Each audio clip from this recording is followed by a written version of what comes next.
Então, vai iniciar a gravação, iniciou a gravação, vou parar a apresentação dessa tela e vou apresentar uma outra tela. Deixa eu abrir ela lá primeiro. Só um minutinho aí, gente, vou desligar a minha. Só um minuto que eu vou compartilhar outra tela.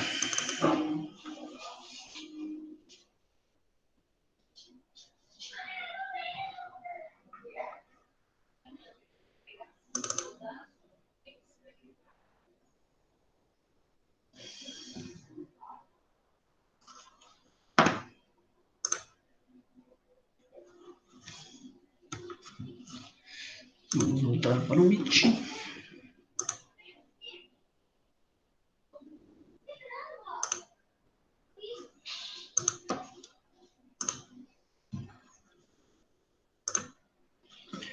Estão conseguindo ver a tela? Sim. Ok. Então, pessoal, esse aqui é o link que eu passei para vocês agora, que é o link que a gente ia começar, para vocês acessarem a ferramenta. Qualquer pergunta, quem não quiser usar o microfone, pode usar o microfone também, sem problema, mas quem não quiser usar o microfone, pode fazer a pergunta pelo Jamboard aí, pela ferramenta, que eu vou estar respondendo ou qualquer consideração. Então, vamos lá. A gente está trabalhando com uma disciplina chamada Análise Projeto de Sistemas. Então, o primeiro passo é tentar conceituar qual a função do analista de sistemas. A gente já começou isso na outra aula, vocês já falaram para mim que é analisar, que é coletar. Vocês já viram como Malvese requisitos? Hein, pessoal? Alô, pessoal? Me ouviu? Sim. O professor Malvese já passou requisitos para vocês? Aula de engenharia? Sim ou não, gente? Não me recordo agora. Tá. Então, de qualquer forma, é o seguinte, o analista, a função dele, realmente, é ele buscar informações para desenvolver um projeto de software, um projeto de sistemas. Essa é a função dele. Como ele vai fazer isso, vai ser baseado, por isso que essa disciplina aqui, ela está interligada com a disciplina do professor Malvese. Algumas informações que ele vai ter lá, que ele vai passar para vocês, eu vou precisar que vocês tenham conhecimento, porque a gente vai precisar de, principalmente, requisitos funcionais e requisitos não funcionais da disciplina dele, que é a nossa base para a nossa disciplina aqui. Então, vocês têm que estar bem linkados com essas duas disciplinas. Então, qual a função do analista de sistema? O que vocês me dizem? Qual a função do analista de sistema? Podem escrever lá no Jamboard, para a gente interagindo. Quem quiser pode ir escrevendo lá. Eu vou dizer para vocês que ele é o cara que vai visitar o cliente, ele é o cara que vai extrair a informação dos clientes e vai passar toda a base para o programador. Alguém mais? Alguma colocação? Fique à vontade, gente. Vamos fazer isso aqui interativo, só para não ficar só eu falando aqui. Não, realmente foi o que ele comentou com a gente na aula. Agora que assim, do jeito que você posicionou, realmente ele falou nesse sentido. Então, tudo que vocês vão fazer, vocês vão, provavelmente... Por que um cliente vai chegar até vocês, como analista de sistemas? Alguém sabe dizer? Por que alguém vai encomendar uma ferramenta ou um software para vocês? Para você desenvolver o software, né? Mas é baseado em quê? Porque o cliente ou esta pessoa que chegou até você tem um problema. Aí você vai problema, e você tem a obrigação de resolver para ele. Você vai resolver o problema dele através da construção de uma ferramenta computadorizada, uma ferramenta tecnológica, um software, um aplicativo, uma parte de robótica, e não importa. Então, o que é? O principal, o primeiro elo entre um projeto de sistema é o analista de sistema. É a pessoa que vai até o cliente e vai extrair as informações necessárias para a construção do sistema. Sem a importância que você tem hoje, um analista de sistemas, é fantástico na programação. Por quê? No projeto, na verdade. Se esse analista coleta informação errada, o programador vai desenvolver o sistema errado. A função é importantíssima. A responsabilidade é gigantesca. Então, a seriedade que o analista de sistema tem que ter em relação às informações que ele vai coletar, a ética que ele tem que ter em manter segredo, manter sigilo das informações que ele vai coletar do cliente, é de suma importância para a gente conseguir um lugar no mercado, para a gente conseguir ter respeito no mercado. Porque a gente vai estar começando, os primeiros projetos que a gente vai fazer é que vai dar embasamento para a gente continuar a trabalhar com isso. Ok? E aí, gente? Alguém colocou lá, para resolver um problema. Ok? Para resolver um problema. Problema de quem? Problema do cliente, problema de quem te contratou. Então, é muito importante. Quando você aceitar um projeto, você tem que ter a certeza que você vai dar conta, que você vai conseguir desenvolver este sistema. Essa é a função principal do analista de sistema. Extrair informações necessárias para o desenvolvimento de um software.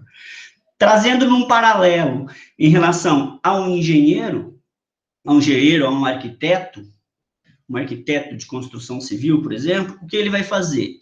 Ele vai até o cliente, vai ver as necessidades que o cliente tem para aquela casa que ele quer construir e vai transcrever isso para um projeto, para uma planta. E, posteriormente, essa planta será passada para um pedreiro que irá construir a casa. No software é exatamente a mesma coisa. O analista vai até o cliente, extrai as informações, desenvolve os diagramas, que a gente vai ver em UML, desenvolve os diagramas e passa para o programador desenvolver o software. Se o pedreiro, voltando ao pedreiro, se o arquiteto fez o projeto errado, o pedreiro vai executar o projeto errado.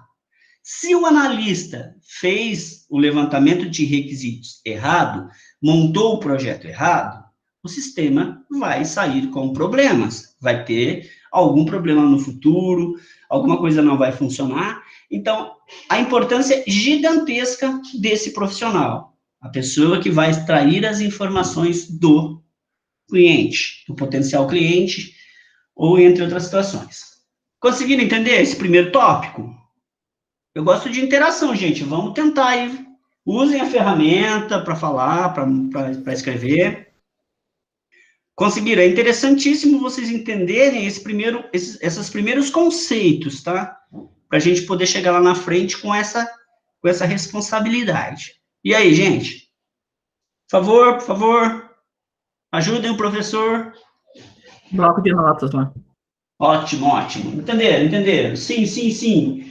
Ótimo. Então, isso você tem que ter na cabeça. O analista de sistema é o cara importante por extrair a informação do cliente e trazer essa informação, transformar essa informação em diagramas, e esses diagramas são passados para o programador, e o programador vai transformar em código-fonte. Essa é a rotina correta para uma empresa de desenvolvimento de software que cumpre todos os passos. Então, a função do analista de sistema é essa. Passando para o próximo.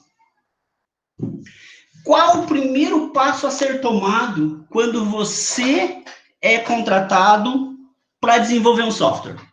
Alguém sabe me dizer? Pode escrever lá, gente. Vamos, gente. Nossa interação. Ou falem, né? O que vocês acham? Qual é o primeiro passo?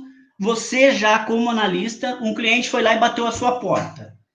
Quero contratar vocês para desenvolver um sistema de controle de voo. E aí? Entender qual é o problema do cliente. Quem foi que colocou isso? Se identifique. Entender qual é o problema do cliente. Principal, qual é o problema do cliente? Beleza. É o ponto principal. Mas tem uma situação muito mais forte aí do que entender qual o problema do cliente. É você entender como desenvolver isso, ou conhecer o problema do cliente. Você vai lá, ó, vou entender o problema. O cara quer fazer, vamos imaginar lá, um controle de voo. Você foi contratado para desenvolver um software de controle de voo. Você entende de controle de voo? É o primeiro passo. Colocaram aqui para mim, pensar no projeto, como vai funcionar, para depois programar. Perfeito, você tem que entender todo o processo. Mas antes, você tem que entender tudo, absolutamente tudo, sobre controle de voo. Você entende alguma coisa sobre controle de voo? Ou controle de caldeiras? Você entende alguma coisa? Hoje, no momento, eu perguntando para vocês agora. Cheguei e contratei vocês. Estou contratando vocês. Agora, quem vai topar o desafio? Preciso de um software de desenvolvimento para controle de caldeiras numa indústria. E aí, vocês vão ficar com medo ou vocês vão encarar? Eu vou pesquisar como que faz primeiro, como funciona. Exatamente. Você vai ter que pesquisar. Você vai ter que ter... Antes de você assinar o contrato, você tem que pesquisar. Você não vai precisar inventar a roda. Você já deve ter N sistemas de controle de caldeira, N sistemas, mas você vai ter que entender como funciona o processo. Você tem que entender tudo. Não adianta querer pegar todos os projetos que aparecerem para vocês fazerem se vocês não têm condição, tempo, condição para aprender sobre aquilo. Porque nós somos a única área que está vinculada em todas as demais. Nós metemos o bedelho em todas as áreas. Nós estamos presentes em tudo. Estou errado? A tecnologia não está presente em tudo? Sim. Então nossa área é a única área. É na saúde, é em automação de caldeira, é em controle de voo, é na geladeira da sua casa, é no seu carro. A gente está em todo lugar. A gente é necessário. Um erro nosso, podemos colocar risco várias pessoas, várias vidas humanas. Por isso, a responsabilidade de um analista de sistema na coleta correta, no conhecimento do problema que você vai resolver, é fundamental, gente.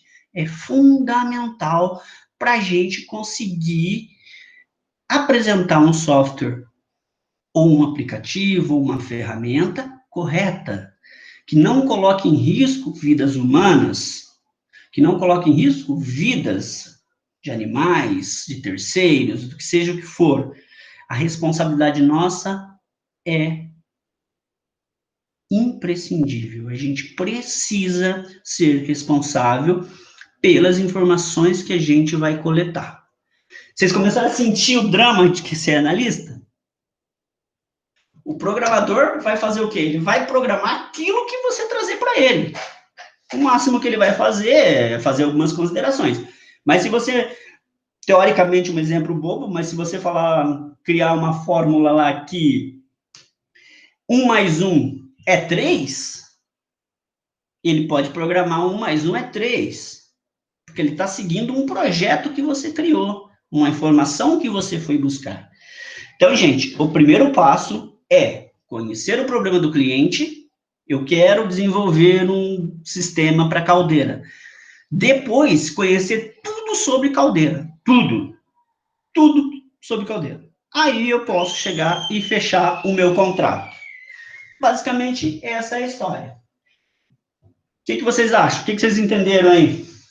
Uma consideração? Eu sou assim, eu vou ficar falando com vocês, eu vou ficar perguntando, eu quero a interação de vocês, porque na sala de aula eu faço isso.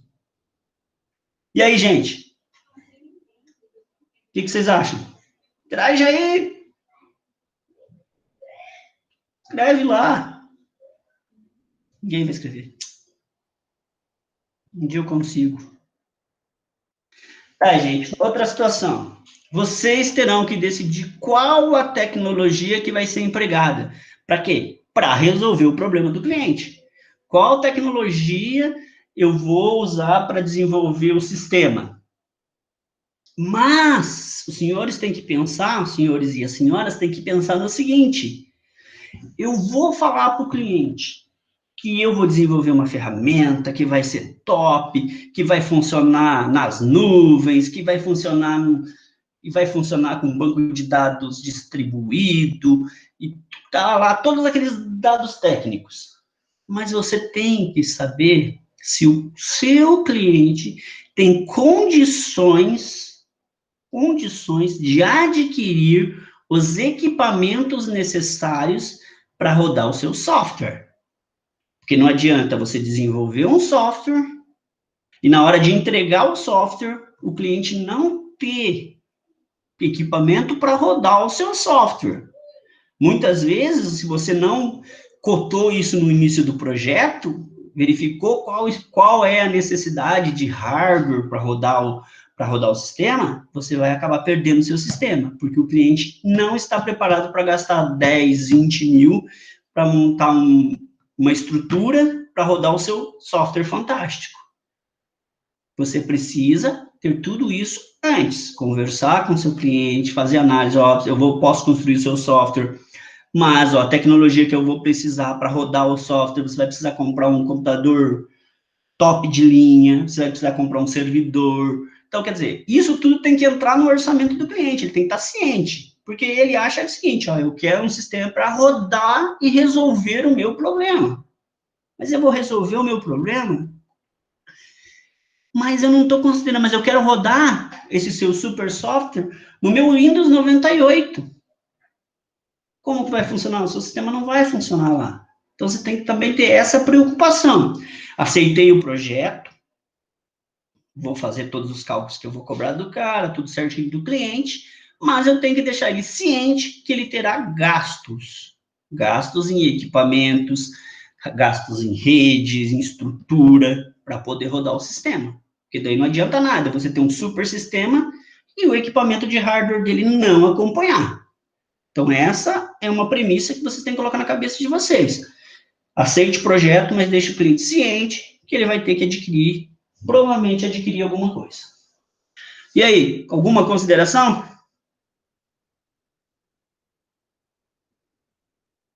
Galera? Da minha parte, não.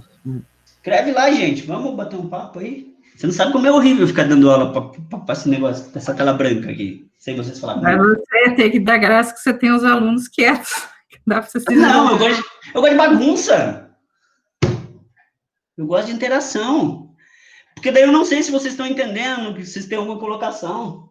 Vocês podem escrever lá para mim ficar quieto também. Na verdade, eu acho assim, que é uma profissão de muita responsabilidade, de conhecimento vasto, né? Então, não é só para fugir do português ou de biologia, o que quer que seja, fazer o curso, né? Sim. Porque você pode não estudar na faculdade, mas você tem que estudar depois para você poder desenvolver e satisfazer o que o cliente necessita, né? Essa é uma colocação muito boa que você fez, porque é a única profissão, que eu não me lembro de mais nenhuma, que tem que conhecer todas as outras. Um pouquinho de cada uma.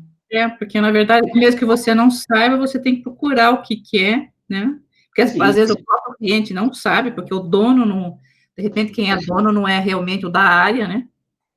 Sim, você tem que saber um pouco de tudo, né? Sim, não, você vai ter que saber tudo um pouco. A hora que o momento vai chegar lá um projeto para você desenvolver um respirador mecânico para COVID lá, ou automatizado para COVID, por exemplo, você vai ter que saber, você vai ter que estudar um pouco de medicina, entender um pouco de mecânica, alguma coisa, você vai ter que fazer. Então, tudo um pouco. É uma disciplina que não para, não é uma profissão que não para. Você pode ser chamado a qualquer momento para desenvolver um software comercial ou para desenvolver um software para UTI de um hospital. Isso é... Esse é um ponto de vista que eu nunca tinha pensado, viu, Michel? Porque, assim, que nem programas para contabilidade, para prefeitura. Então, sempre achei mais voltado para o Ajude, né? Sim. Sempre achei que era mais voltado para escritórios, coisas, sabe, coisas mais assim, eu não digo só comerciais, né? Mas mais assim, Não abrangia tanta área, né? De repente, para mim é uma novidade, né? Você pode ser contratado para desenvolver qualquer software em qualquer área. Pois é, E para se mim... você trabalhar... Oi? Porque, na verdade, eu tinha outra imagem, né? Eu tinha uma outra imagem do curso, assim, do analista, né? Uhum. Você está sujeito a trabalhar em qualquer área, você pode entrar em qualquer área, sem problema nenhum. Você pode ser convidado para desenvolver sistemas de qualquer área. É isso que eu quero que vocês entendam, que vocês gravem para a vida de vocês, que quando vocês forem atuar no mercado, que a função de vocês, ela é muito importante. A função de vocês é de extrema, como é que eu vou pontuar isso? Ela é muito importante para o desenvolvimento. Ela é uma função também de desafios, né? O que é muito bom. Muitos desafios. E a responsabilidade que a gente tem com a informação que a gente vai pegar do cliente, que é uma informação que não é nossa, que a gente não pode sair, pegar a informação do cliente, ir no bar, tomar uma cerveja e contar tudo para os outros. Porque você vai estar tendo acesso a informações sigilosas do seu cliente, informações internas do negócio dele, das estratégias de negócio dele, a expertise dele. Então, você vai ter tudo isso na sua mão. Então, você tem que ser uma pessoa ética. Você tem que guardar essas informações. Você tem que guardar essas informações. Não tem como sair dizendo aí para todo mundo. Aí você chega para o concorrente do cara, o cara vai fazer um sistema lá que vai controlar isso. Aí você está entregando o jogo. Então, você tem que ter responsabilidade, ética, sigilo. Pegou uma informação, essa informação é sua e do projeto. Essa informação não vaza, essa informação não sai dali. Porque senão você vai perder mercado. Você vai perder confiança do mercado. E isso no início de carreira é horrível. Então você tem que criar a sua imagem como analista, desenvolvedor de sistema, baseado em ética profissional, baseada em sigilo e qualidade. Você vai ter que apresentar um software com qualidade. Nada de tentar fazer a coisa toda correndo. Não é assim. Vamos focar na qualidade e na ética. Esse é o princípio de tudo. Se a gente conseguir fazer isso, sucesso a gente vai ter com certeza. Então, Michel, desculpa, não falei na hora que eu ia falar. A respeito da tecnologia ser empregada, eu lembrei daquela palestra que tivemos sobre o uso de hardware mais barato, lá se eles fossem usar os projetos já pronto, né, seria bem mais caro, que daí eles entregar lá nas vacas, alguma coisa assim, daí que acabaram optando por Arduino e acabou sendo bem mais barato, bem mais em conta. E você vai fazer uma análise, claro, que você vai ter, falando em Arduino, você vai ter placas de Arduino caríssimas e placas de Arduino mais baratas, mas que atende o seu projeto, entendeu? Por isso que você tem que analisar tudo isso para o teu cliente também não ter um custo muito alto, teu projeto não ficar tão caro também, mas você tem que ver a qualidade do hardware que você vai usar. Se você confia no hardware, no fornecedor do seu hardware, sem problema nenhum. O custo aí, quanto ele é mais enxuto, ele é melhor para o projeto. Mas tem que ver a qualidade do equipamento que você vai aplicar. Sem dúvida nenhuma. Você tem que pensar primeiro na qualidade. Um produto de R$10, por exemplo, ele pode ser até melhor que um de 100. Mas aí você tem que testar, você tem que acreditar no equipamento. Isso é sem dúvida. Pessoal, uma coisa importante também é quem vai executar esse projeto. Você tem que ter... porque o que acontece?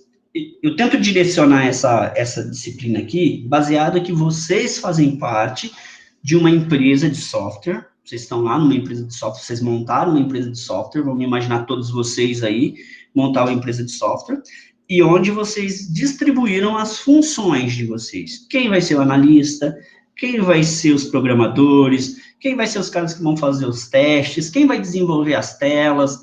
Vamos imaginar assim, que é mais ou menos assim que funciona dentro de uma empresa de desenvolvimento de software. Todo mundo sabe do projeto. Todo mundo tem que conhecer o projeto, quem vai executar, todo mundo. O programador tem que conhecer em qual parte do cronograma está o analista tem que saber em qual parte do desenvolvimento está o programador, e todas as pessoas envolvidas têm que conhecer. Por que disso? Alguém sabe me dizer por quê? Porque todos no projeto, todos os envolvidos no projeto têm que conhecer as etapas que estão sendo executadas? Porque é um trabalho em equipe. Um trabalho em equipe, mais alguém? Solta a voz aí ou solta as letras lá no Jamboard lá. Ninguém? Esse pessoal é tímido assim mesmo? É assim mesmo. Nossa, na sala de aula vocês vão sofrer comigo, hein? Então, pessoal, alguém escreveu. Para que o projeto saia organizado e bem mais feito possível, tá? Mas um outro ponto ali em cima é o seguinte, imagina o seguinte, hoje vocês foram contratados, quem está conversando comigo mais aqui é Suzane e é o Ariel que estava falando comigo? Não tenho certeza, ou é outra pessoa? Que estava falando aqui. É você? Marcos? Então vamos pensar o seguinte, Suzane, Marcos, vamos pegar Suzane, Marcos e Fernando. Então, nesse projeto de desenvolvimento de um projeto de software, vamos imaginar o que aqui? Mais da área da Suzane ali, um controle para o escritório de advocacia. Controle de processos, coisas nesse sentido. Vocês foram contratados para isso. Então, a gente vai distribuir as funções aqui. Suzane vai ser a programadora? Pode ser? Pode. É Marcos, né? O Marcos vai ser o analista e o Fernando vai desenvolver os diagramas. Então, a etapa é a seguinte. Marcos vai na empresa, coleta as informações, traz para o Fernando executa os diagramas, passa para a Suzane desenvolver o código-fonte. Ok? Aí a gente tem lá mais o Fabrício, que pode ser o cara que vai testar. Vamos imaginar nesses 4 para vocês entenderem. Então, essa é a rotina. Marcos vai até o cliente, coleta todos os requisitos. Os requisitos são o quê? As informações de como o sistema deve ser executado, ou como as atividades no escritório são executadas. Chega, passa para o Fernando transforma essas informações que o Marcos trouxe em diagramas. A Suzane tem que ter a obrigação de conhecer os diagramas para transformar os diagramas em código-fonte, posteriormente, no software. Essa é a rotina correta disso, de quem vai executar o projeto. E por que todos têm que conhecer o projeto? Imaginem aqui, que vocês têm 1 ano para desenvolver esse projeto. 1 ano. Aí, daí vocês estão lá trabalhando e ninguém conhece nada. Ninguém está conhecendo nada em relação ao que o outro está fazendo. Aí chega no meio do ano, faltando 6 meses para acabar o projeto, no meio do ano. O Marcos já está lá adiantado na sua coleta de requisitos, o Fernando desenvolveu os diagramas, a Suzane, que é a última parte, está começando a desenvolver o software baseado nisso. Aí o doutor Marcos recebe uma super proposta de trabalho de outra empresa e diz tchau. E aí, como é que fica o nosso cronograma de entrega de 1 ano para esse projeto? Respondam. O que vocês vão fazer? É complicado aí, né? Vai ter que, se ele não tiver informação, vai ter que outra pessoa analisar, outro analista e conversar com o cliente, né, para entender novamente. Exatamente esse ponto. Pense comigo. Vamos pegar ali quem mais tem. Rafael, tem um Rafael aí na sala, né? Então vamos pensar o seguinte. Aí o Marcos saiu, recebeu uma proposta milionária e foi trabalhar em outro lugar. Você tem 6 meses, você já trabalhou 6 meses no projeto, você tem mais 6 para entregar. Fernando e Suzane não estavam totalmente interagidos estavam por dentro do que o Marcos estava fazendo. E nós temos que substituir o Marcos. E nós temos 6 meses para acabar o projeto. O Marcos não entende, temos que substituir o Marcos. O Rafael vai entrar nesse projeto agora, faltando 6 meses para você entregar o projeto. O Rafael não entende nada desse projeto, porque ele não acompanhou o início. O que vai acontecer com o projeto de vocês? Escrevam lá. Primeiro exercício aí. O que vai acontecer com o projeto de vocês, baseado nessa situação? Não vai sair no prazo. Não vai sair no prazo. E o que vocês vão fazer para resolver esse problema? Eu quero o meu projeto no prazo. Eu contratei vocês para cumprir o projeto. Tem uma multa nesse contrato de projeto de vocês gigantesca. Tentar diálogo? Uma possibilidade. Vocês vão pagar a multa? Não é muito caro. Aí a empresa também, você vai me desculpar, é mal administrada, né? Sim. Porque a primeira coisa que você aprende no curso de administração é que trabalha em equipe, né? Todo mundo sabe o trabalho de todo mundo, justamente para evitar esse tipo de situação. Exatamente isso. Você tem um know-how que você fez curso de administração. Mas então, por isso que eu falo, e é duro, porque, assim, os colegas que estão aqui ouvindo, é muito difícil trabalhar em equipe, sabe? Então, você também tem que ter muito jogo de cintura. Eu mesmo tive que aprender muito a trabalhar em equipe, porque eu sou a pessoa que trabalha sozinha. Exato. E é uma característica do curso de análise, dos alunos que fazem análise. E é difícil realmente, mas você realmente tem que ser companheiro. Não tem que tentar puxar tapete, nada. Não tem que tentar ser melhor. Você tem que ser ali, tem que ser cada um vale 10. E o grupo inteiro vale 100. Exatamente. A verdade é, né? O compartilhamento de informação, com o compartilhamento de informação, você aprende muito mais do que retendo a informação só para você. Se você está formado na área, se ocorre um imprevisto, você pode, inclusive, pegar o projeto do teu colega e continuar para ele, porque o Marquinhos saiu, mas, de repente, eu fiquei doente. E daí? Nós temos todos esses itens. De repente, se eu fiquei doente, o Fernando pode pegar o meu projeto, um diálogo, né? Comigo ainda, né? E a gente pode os dois tocarem junto para frente, né? Exatamente. Por isso que é importante todos os componentes de uma equipe. Hoje a gente está falando de desenvolvimento de projeto, mas a gente pode estar falando um trabalho de sala de aula que vocês vão fazer em equipe. Todos têm que estar sabendo as etapas que cada um está, porque um erro, uma falta compromete o projeto todo. Então a gente não pode correr esse risco, porque a gente tem um contrato para cumprir. Normalmente, a gente já pegou um sinal, um adiantamento do valor desse projeto. Entendeu? Então, a gente tem um cliente na ponta esperando todo contrato tem multa. Oi? Todo contrato tem multa. Todo contrato tem multa. Todo contrato tem multa. Não vai fazer um pagamento se não tiver uma cláusula penal. E lá na ponta, a gente tem um cliente que está lá esperando o projeto de vocês. É um cliente que conversou muito com o Marquinhos lá atrás para extrair a informação. Como eu vou mandar o Rafael lá de novo para fazer as mesmas perguntas? Vocês entenderam? Como que eu vou fazer o cliente perder tempo de novo, explicando tudo de novo, para vocês conseguirem colocar o projeto em dia? Então, coloque uma coisa na cabeça de vocês. Todos os envolvidos neste projeto têm que conhecer esse projeto. Tem que conhecer todas as etapas. Onde está, justamente porque, em caso de imprevisto, alguém pode substituir e a gente não vai ter prejuízo nisso. Então, é interessante sempre ter, ou se possível, dentro de um projeto, uma pessoa que acompanhe todo esse projeto ali, para a hora que tiver problema, o outro entra e não tem prejuízo para esse projeto.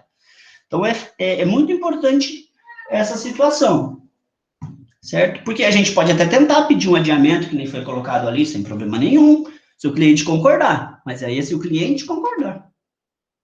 Entendeu? Então, é muito grave isso, essa situação. Então, até nos próprios trabalhos que vocês vão desenvolver em equipe, todos têm que estar sabendo, todos têm que colaborar, certo? Todos têm que colaborar para o fim, porque o objetivo é o mesmo, é a entrega de um projeto.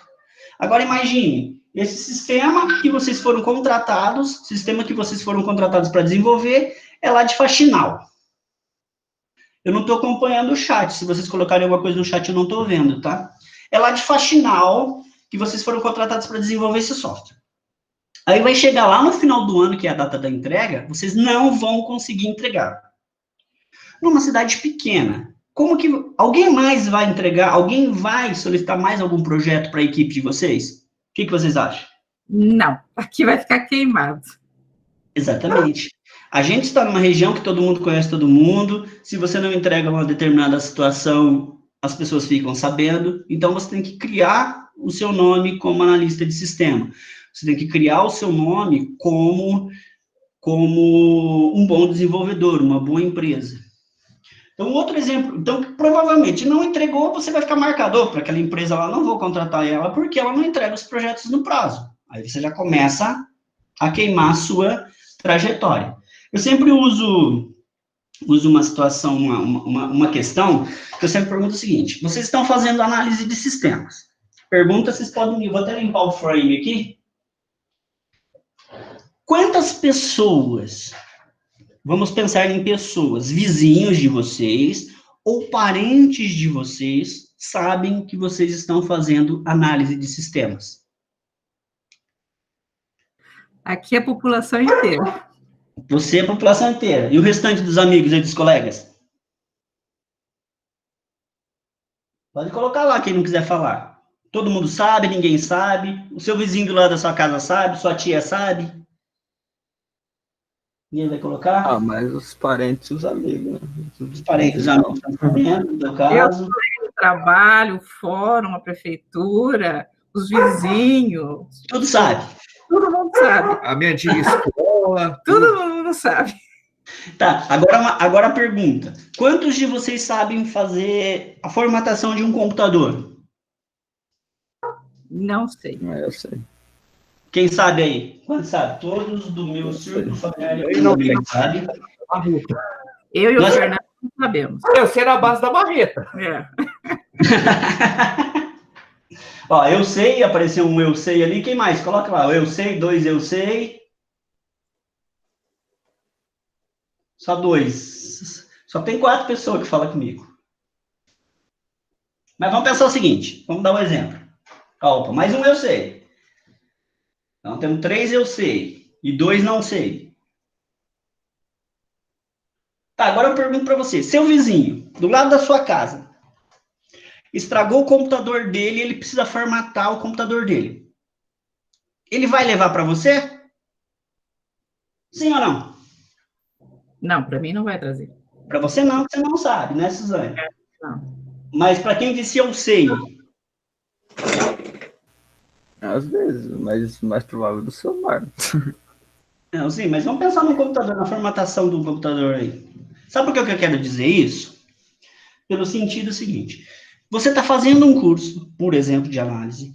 Você vai saber desenvolver um software, você sabe desenvolver uma página de internet, você sabe, por exemplo, formatar um computador. Mas o seu vizinho, sua tia, seu tio, ou alguém do seu âmbito aí de convivência, vai pegar o computador que está estragado, mora do lado da sua casa ou ali da tua convivência, e vai levar lá para uma outra empresa fazer esse serviço. Se você... Oi? Vai levar lá pro Pedro. Vai levar pro Pedro, Lídia Notti, vai levar lá pro Pedro. Mas você está do lado da casa dele, você sabe fazer o projeto, mas você não faz o seu marketing. Entendeu? Você não divulga, você tem que divulgar. Eu faço análise, eu sei formatar um computador, eu sei desenvolver uma página. Por quê? A partir daí, você já faz a sua propaganda. A hora que você termina a faculdade, a hora que você sabe, o cara vai pensar, opa, eu conheço um cara que sabe desenvolver isso. Só que se você guardar para você, ninguém vai ficar sabendo. Você tem que divulgar. É uma forma de você ganhar o dinheiro, ajuda você a pagar a faculdade, entendeu? Ele não precisa sair, deslocar. Muitas vezes tem cidade que nem tem ninguém que faça isso. Ele sai de uma determinada cidade e vem trazer para outra. Mas você está ali. Você tem que mostrar aquilo que você sabe fazer. Valorizar o curso que você está fazendo e a profissão que você escolheu. Então, gente... É importante, você tem que saber cobrar, gente. Exatamente, tem isso também. Mas mesmo antes até de saber cobrar, você tem que saber mostrar. As pessoas têm que saber que você sabe fazer. Porque a pessoa não vai sair, eu não vou sair daqui... Infelizmente, Michel, quando você faz de graça, as pessoas não dão valor. Não, de graça, nada que é de graça, as pessoas dão valor. Isso é real. O mês que cobre simbólico, mais cobre. Não, tem que cobrar. Eu acho que tem que cobrar tudo que você vai fazer, você tem que cobrar. Por exemplo, eu vou sair daqui agora, ó, pensa no seguinte, eu vou sair daqui agora, vou lá bater na porta da casa do Marquinhos, que eu nem conheço direito. Ô, Marquinhos, vou bater em porta, você desenvolve sistema, você desenvolve site, você formata computador? Isso não vai acontecer, gente. Então, a gente tem que valorizar a profissão que a gente escolheu. O serviço e aquilo que a gente sabe fazer. Ai, meu Deus do céu. Desculpa por vir buscar meu celular. É muito desculpa. Não, eu vou avisando. Desculpa. Apareceu alguém aí no meio. Alguém apareceu aí? Ariel. Então, gente, você tem que valorizar, a profissão que você está fazendo. Então, que você vai executar esse projeto, execute bem feito. Cumpra todas as etapas. Ok? Alguma dúvida aí? Estão entendendo? Não, tranquilo. Tranquilo? Vou dar um parênteses até para os colegas. Eu queria só fazer um parênteses aqui. À vontade. Quando você desenvolve qualquer trabalho que você desenvolve em equipe, você pode ter certeza que ele vai ficar melhor desenvolvido do que uma pessoa sozinha. Com certeza. Tá? Mentira! Realmente ele vai ficar bem melhor o trabalho. Porque você vai compartilhar conhecimento. Ok? Continuando. Aí vem aquela história que alguém colocou lá. Vamos pedir um adiamento.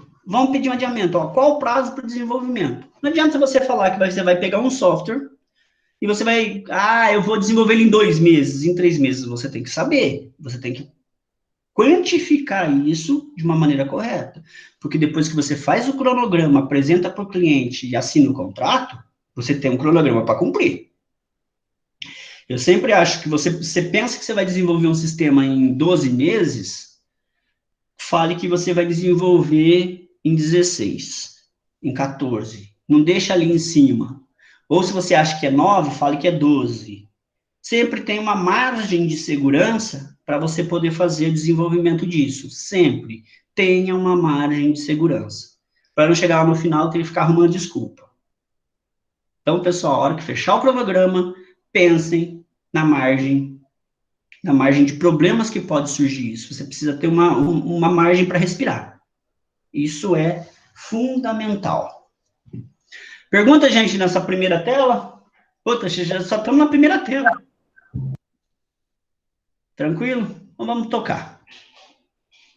Agora, o perfil do analista de sistema.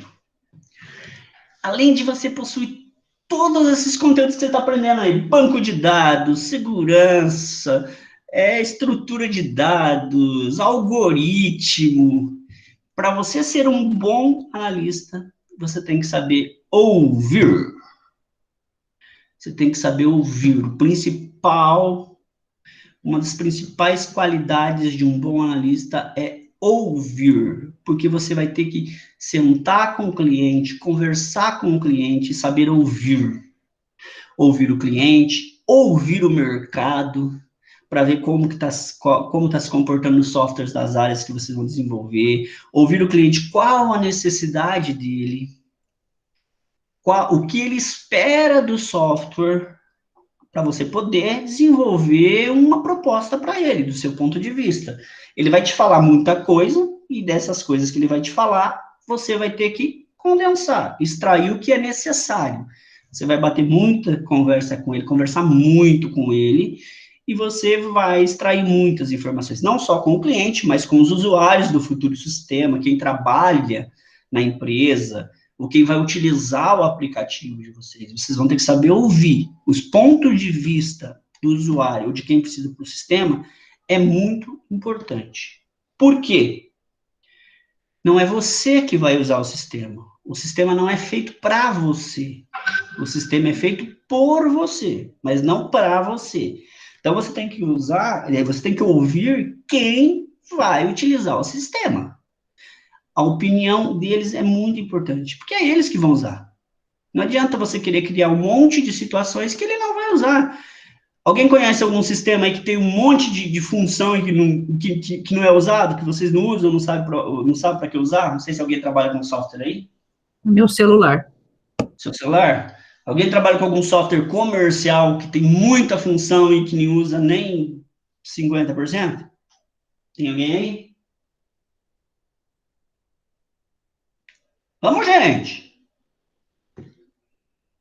O ProAjuda é um sistema que é usado por advogados, mas ele tem muita ferramenta dentro dele que muito advogado não usa. Sim. Sabe? Então, isso eu já notei. E eu mesmo, na verdade, eu fui aprender a usar o ProAjude com uma juíza. Um dia eu entrei na sala dela, ela me explicou. Eu vi que ela estava fazendo uma coisa diferente que eu não conhecia, ela me explicou. Né? Então, tem muita ferramenta no ProAjude que muito advogado não usa. Também. Tem alguém falando ali que o pai trabalha com um sistema que não usa nem metade das funcionalidades. Entendeu? Então, é muito mais fácil você fazer um sistema que atenda à necessidade do cliente, baseado no que você ouviu da necessidade dele, porque o problema vem da necessidade. Ninguém vai te procurar para desenvolver um sistema se não tiver uma necessidade. E a partir de você ouvir, extrair essas informações, você tem que saber redigir essas informações, porque você vai precisar passar essas ideias para quem vai desenvolver os diagramas. Então, você tem que pegar essa ideia, você tem que... Ouviram falar na palavra abstrair? A gente vai usar muito essa palavra abstrair aqui. Você foi no cliente, fez uma reunião com o cliente, fez uma reunião com ele, ele falou várias coisas para você. A partir de tudo aquilo que ele te falou, você pode gravar essa reunião com autorização dele, você pode gravar essa reunião, você pode anotar N situações que você pode desenvolver, que vocês vão ver em engenharia de software, mas você vai ter que abstrair, ou seja, pegar aquilo, de tudo aquilo que você ouviu, que você viu, você vai ter que extrair os pontos principais. Vai ter que extrair o que você realmente vai utilizar. Porque a maioria das coisas que o cliente pode ter te falado é de uma maneira operacional que ele trabalha. E você vai ter que trazer isso, redigir essas informações de uma forma mais técnica para poder desenvolver os diagramas. Então, isso é muito importante. Você ouve e, a partir daí, você tem que saber escrever. Você vai ter que redigir essas ideias, colocar no papel essas ideias, abstrair tudo aquilo, o que é abstrair? É pegar aquilo que é importante e descartar aquilo inútil. Então, você vai ter que abstrair todas essas informações.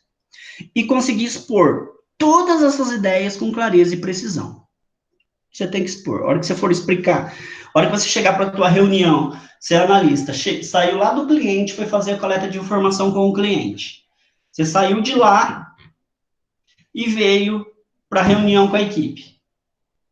Aí você tem que saber, você redigiu algumas coisas, você tem que saber expor as ideias. Olha, o cliente precisa de um controle disso, um controle de clientes, um controle de funcionário, um controle de contas a pagar, contas a receber. Olha, quando ele realiza uma venda, ele faz prazos de 30, 60, 90. Quando a venda é à vista, ele dá um desconto de 10%. Quando a venda atrasa, a multa é de 5%, 2%, entendeu? Tudo isso aí, você como analista, tem que saber expor. Tem que saber expor. Certo? Então, isso é fundamental para vocês. Quem vai gostar de ser analista aí? Vai preferir ser analista ou programador? E aí, gente? Tem que ver na prática primeiro. Ó, o programador, ele, na verdade... É melhor obedecer nas ordens, né? Área, né? Eu não entendi, gente. Eu sou analista na minha área, porque eu tenho que conversar com o cliente, eu tenho que ver o que ele quer, se pode, né? Então, isso daí eu já faço, né? Então, você já tem um grande passo aí para ser analista. Porque o programador, ele vai ficar sentado lá e vai transformar em código-fonte, vai transformar em sistema, vai conhecer a linguagem de programação. Mas eu também gosto de programação, eu gosto de desafio, né? Eu acho que o curso de análise de sistema é um desafio, um grande desafio, por isso que ele é bacana. É legal. É legal. Então, pessoal, como eu falei ali, para analisar, você vai ter que ter o quê? Você tem que ter uma visão crítica, uma visão sistêmica. Por quê? Visão crítica, porque muitas vezes o cliente vai falar umas coisas para vocês e você vai ter que chegar e falar, ó, não é assim, é de outro jeito, ó, é melhor assim, fica mais fácil dessa forma. Você tem que ter uma visão total do sistema que você vai desenvolver, você tem que ter uma visão geral. Então, isso é um perfil para analista. Então, se você tem perfil, ó, primeiro começar como programador e depois seguir como analista. É uma situação. Você pode passar pela programação para depois ir para analista. Isso aí também pode acontecer, sem problema nenhum. Então, gente, esse é o perfil, assim, vamos imaginar, básico para ser um analista. Você tem que gostar de conversar. Você tem que gostar de ir até o cliente, conversar, extrair informação. Você vai conversar com usuários que muitas vezes não querem passar a informação para você. Muitas vezes eles não querem passar. Por quê? Imaginem lá, uma empresa que vocês vão desenvolver um software. Hoje ela tem 10 funcionários. Tem 10 funcionários lá, não tem um software de controle. Não tem um software de controle. Qual é a proposta do cliente que te contratou? Desenvolver um software para otimizar todos os processos e, consequentemente, a redução da folha de pagamento dele, ou seja, ele vai diminuir o quadro de funcionários dele. Essa é a premissa inicial quando a tecnologia vem, ela vem, dependendo da situação, ela vem para substituir 1, 2, 3 pessoas aí. Agora, imagine o desafio que vocês vão ter, a hora que vocês vão ter que ir lá na empresa, fazer uma reunião com a pessoa responsável pelo departamento de vendas, que ela vai ter que te contar todos os detalhes, como funciona o processo. Como que você vai, como é que essa pessoa vai se comportar com você, baseando na possibilidade dela ser substituída? É um desafio gigantesco. Por isso que você tem que conhecer o problema que você vai solucionar. Ou seja, antes de ir para essa entrevista, você tem que conhecer tudo sobre vendas. Por quê? Porque esse funcionário que está, vamos imaginar que na iminência de ser substituído, ele pode te passar informações incorretas. E se você não estiver preparado inicialmente para abstrair o que é certo, o que é errado, se esse cara está passando informação correta, você acaba passando informação para frente incorreta, é a verdadeira fake em relação às informações que vão seguir para o programa. Então, gente, é um desafio muito legal, eu prefiro muito mais a área de análise do que a área de programação, porque você consegue ali extrair, e a criação basicamente do projeto é sua, a pessoa só vai pegar suas ideias e vai transformar numa ferramenta gráfica ali, uma visão gráfica. Então, gente, é muito, muito importante. Tem alguém que quer ser o diretor do projeto já, ó, tá colocando lá que quer ser o diretor do projeto, claro, alguém tem que ser o gerente do projeto. Então, gente, é muito importante isso. Então, a gente vai encontrar muitas barreiras para extrair essas informações. Muitas barreiras. Então, o que acontece? A gente tem que ter essa capacidade de abstração, essa capacidade de saber ouvir, saber extrair o que é verdade e o que não é, mas principalmente conhecer previamente o problema que você vai estar tentando solucionar. Não adianta você chegar lá para conversar com quem está envolvido no processo e não conhecer nada daquilo. Antes você tem que fazer um estudo prévio. Se você vai trabalhar com a pessoa da área de vendas, você tem que conhecer como funciona a vendas. Como funciona a vendas, quais são as diretrizes, vai ter que ler livros de contabilidade, livros de técnica de vendas, você tem que saber alguma coisa. Você não pode ir lá chegar lá chegar sem informação nenhuma, senão a pessoa pode te passar várias informações erradas e você só vai perder seu tempo. Alguma consideração, gente? Gente, alguma consideração? Não. Tranquilo? Estão conseguindo acompanhar? Todos estão conseguindo acompanhar? Tem alguém, além da Suzane e do Marcos, na sala? Que eu não... Fernando, fala um oi para eu. Fala oi. Fala que eu estava ouvindo. Vai se ferrar. Ô, louco, esse é bravo. Parei, hein? E, pessoal, então, ó, o perfil do analista, as habilidades do analista, conhecimento da área, que é o que vocês estão tendo agora, capacidade de negociação, administrar projeto e conhecimento técnico. Então, e essas aí são as habilidades que vocês vão ter que ter. Então, vocês vão ter que conhecer a área que vocês vão estar desenvolvendo um software. Se você vai desenvolver um software de vendas, de compra, você tem que conhecer essa área. Capacidade de negociação, que muitas vezes você vai precisar negociar, porque o cliente quer uma coisa, você sabe que é aquela situação. Imagine um problema de caixa 2, que existiu muito em software, que é a famosa sonegação, registra menos no sistema. Aí você sabe que você não pode fazer isso. O teu cliente quer que você faça isso. Você tem que saber negociar, porque se acontecer alguma fiscalização da Receita Federal, você pode ser envolvido no processo, também como que você desenvolveu o software, quer dizer, você desenvolveu a ferramenta. Ele está sonegando, mas você que desenvolveu essa possibilidade para ele. Então, você tem que saber fazer essa negociação.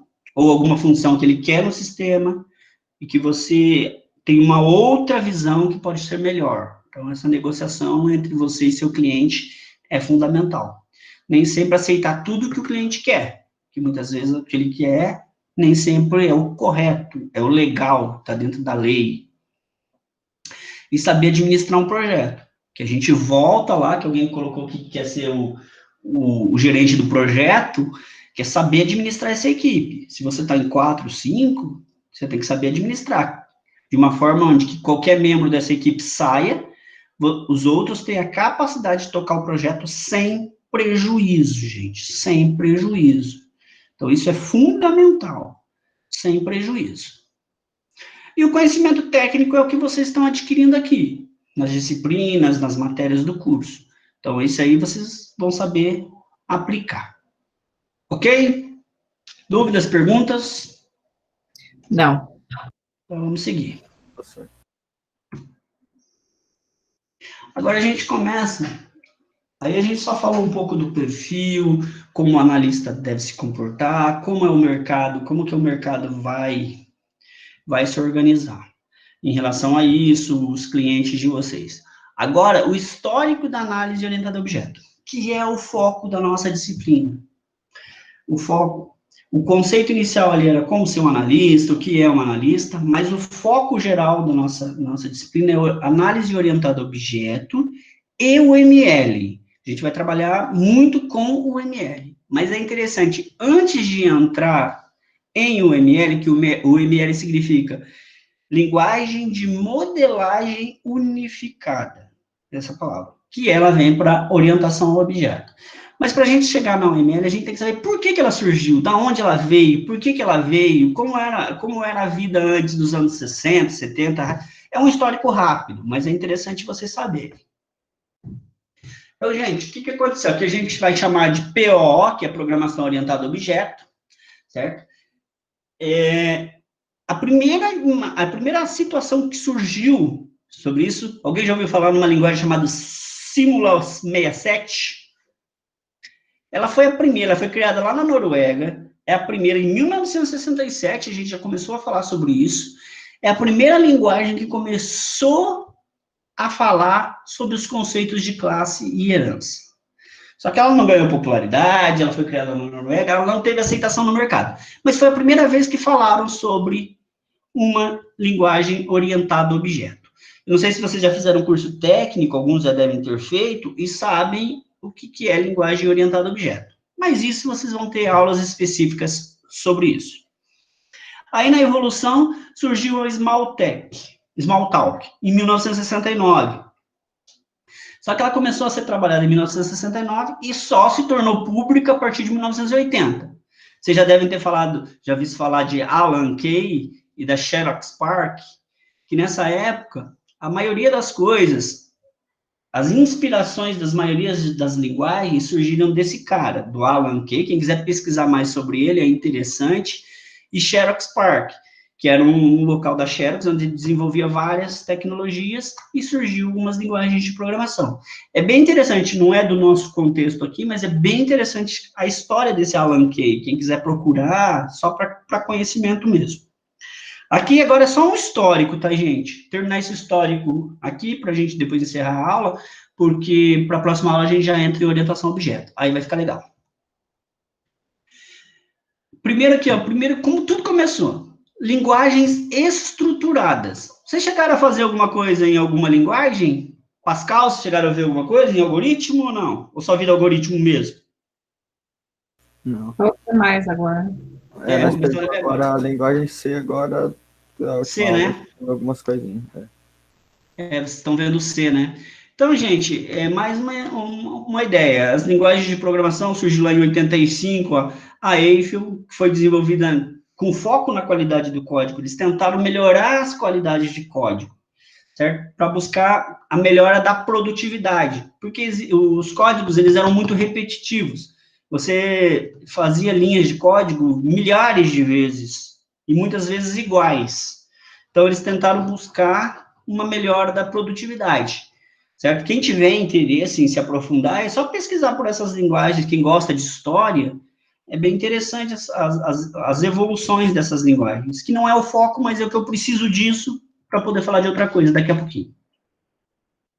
Aí, no início na década de 90, ganhou popularidade a Delphi. Conhecem Delphi? Vocês estão vendo C, vamos ver se é o mais, e Delphi. Muitos programas que a gente tem hoje, softwares comerciais aí, são feitos em Delphi. É uma linguagem que provavelmente quem fez curso técnico mexeu com Delphi. O pessoal usa bastante. E aí começou as primeiras interfaces gráficas. A partir do Delphi, começou as primeiras interfaces gráficas, que é essa que a gente conhece hoje. Interface do Windows, ou esses programas que a gente tem por aí. Aí surgiram várias linguagens. A partir daí começou a surgir Basic, Pascal, que o Basic e o Pascal, eles não foram, no início, eles não foram feitos para orientação a objeto. Eles são estruturados. Para aprender a programar, a linguagem mais fácil que vocês têm para entender a lógica do algoritmo é Pascal. Eu não sei se vocês transformaram os algoritmos do Robson na linguagem Pascal ano passado. Fizeram ou não? Não. Então, quem tiver interesse, baixa o programinha Pascal, Free Pascal. Ele é muito simples. E os algoritmos que vocês fizeram ano passado, vocês podem transformar tudo nele. Vai ficar muito simples de vocês entenderem. Apesar que ele vai fazer isso em C, mas é interessante vocês conhecerem o Pascal. Tem um livro do Turbo Pascal, do Manzano, mesmo daquele capa vermelha do algoritmo, que é fantástico para aprender a programar em Pascal.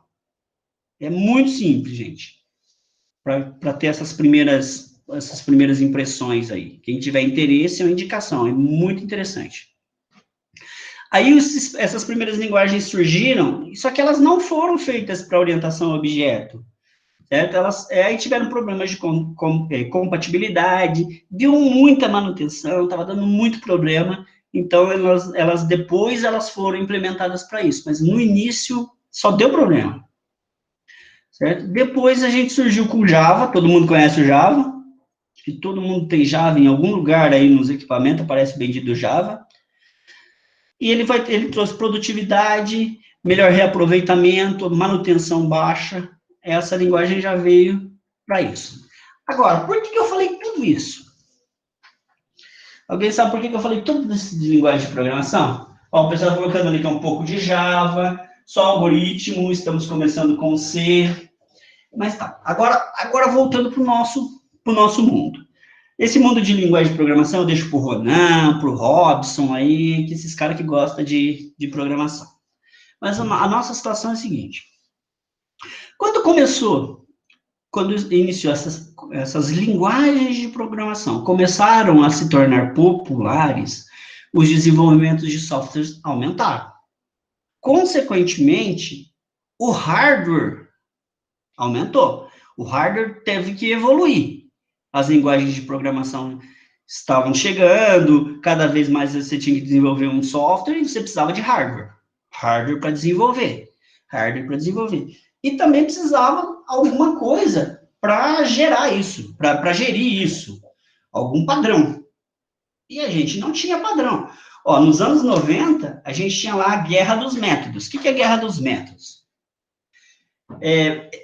Imagina o seguinte, vamos trabalhar com um projeto de uma casa. Várias pessoas, vários engenheiros, cada um trabalhava do seu jeito, não tinha um padrão. Cada um trabalhava de um jeito. Um desenhava, vamos imaginar, numa determinada ferramenta, outro fazia em uma outra ferramenta, e no software era a mesma coisa. Cada um desenvolvia um diagrama diferente, uma análise diferente, ou um projeto diferente. Por exemplo, a Suzane ia lá, desenvolvia um diagrama do jeito dela. O Rafael ia lá para o mesmo sistema, ele ia lá e desenvolvia um diagrama do jeito dele.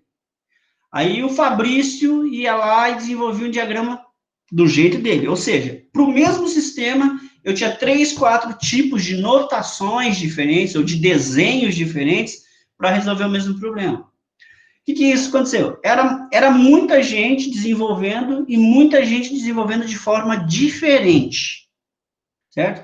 Então, o que aconteceu nessa época? Que isso é importante você saber, que isso aqui historicamente é bem interessante, cai muito em concurso, essa parte aqui do início da orientação ao objeto.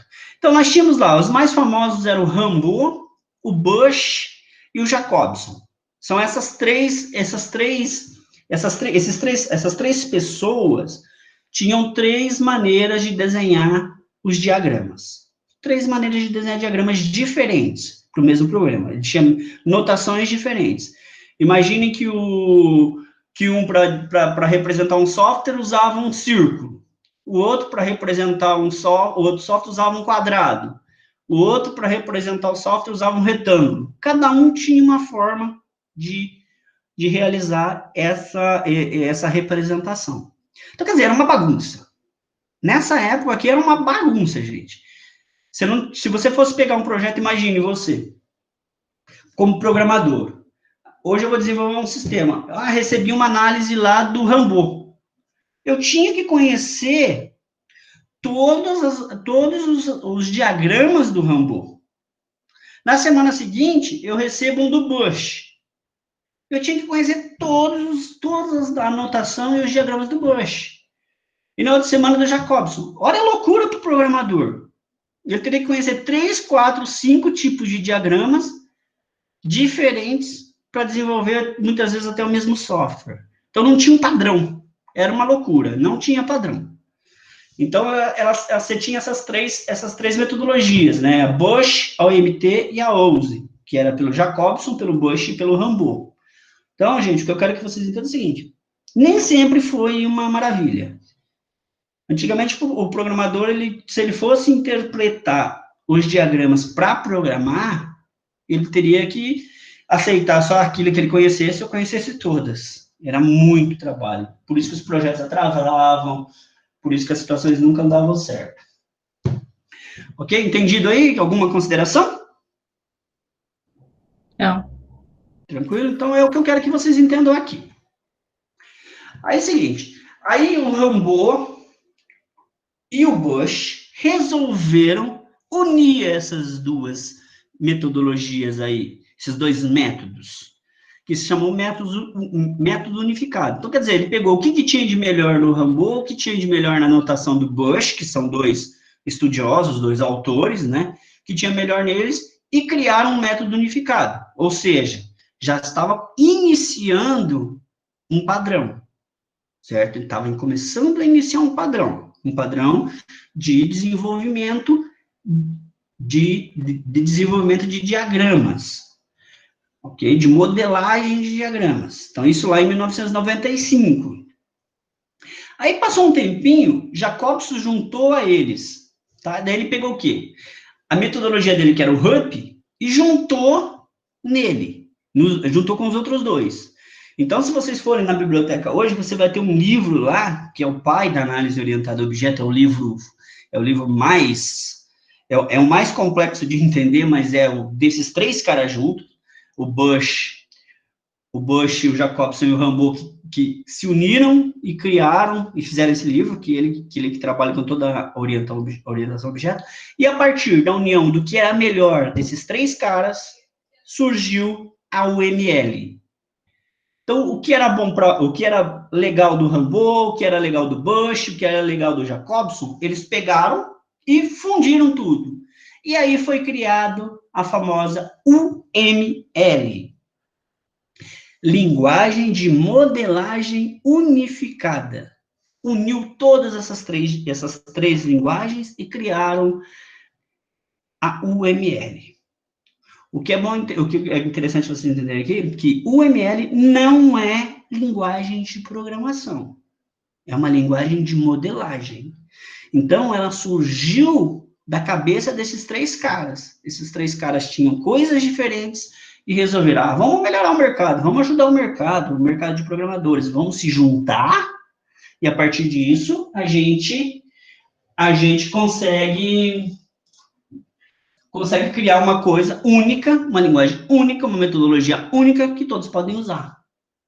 E a partir daí, aqui está uma imagem, não está muito boa, mas é a imagem dos 3, extraindo as ideias dos 3 e criando a UML.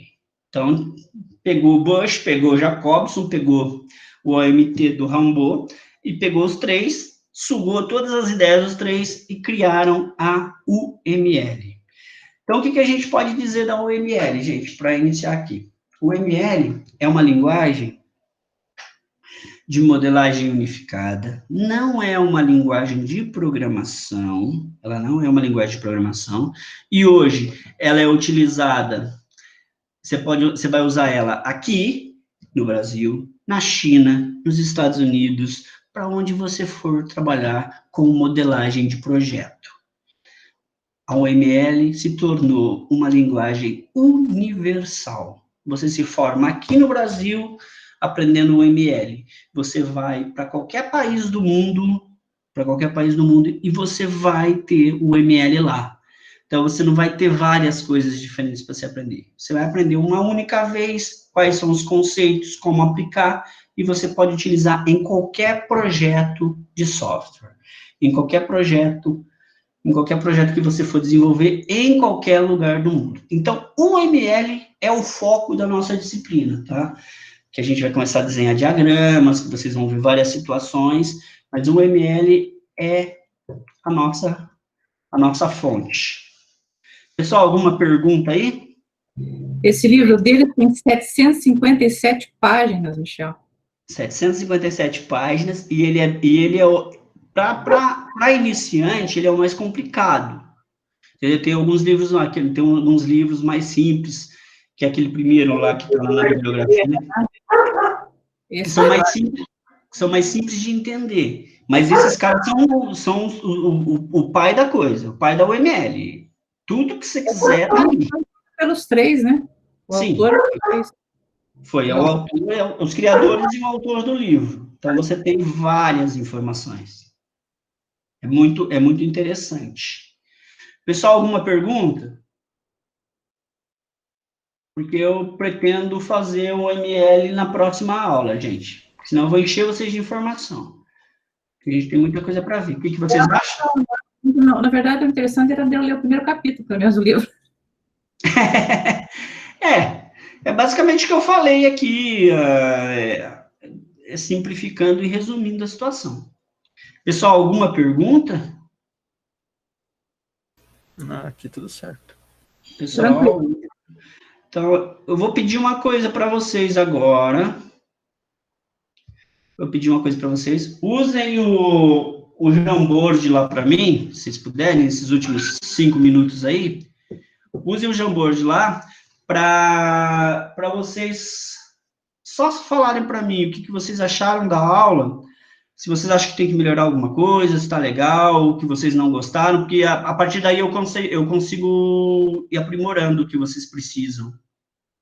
Se vocês puderem fazer isso, eu agradeço. Mas vamos participar, eu estou ficando triste que ninguém participa. Vamos lá, gente, escreve lá para mim, o que vocês acharam da aula, se está legal